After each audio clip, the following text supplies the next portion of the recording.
আমাদের দেশে অনেক কিছুই ঘটে, সেটাই রাজনীতি।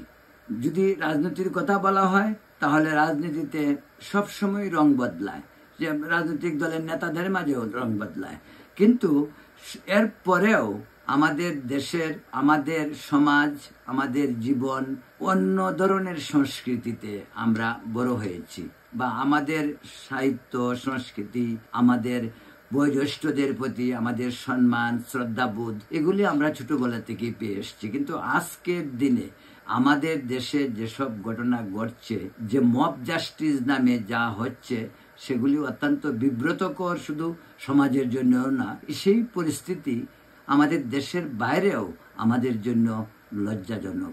এইসব থেকে পরিত্রাণ পাওয়ার জন্য আমাদের যে ধরনের সরকার দেশে প্রয়োজন ছিল, সেই ধরনের সরকার আমাদের দেশে এখন নেই। যে ধরনের অরাজকতা চলছে তাকে কেবল সেই মধ্যযুগীয় বর্বরতার কথাই মনে করিয়ে দেয়।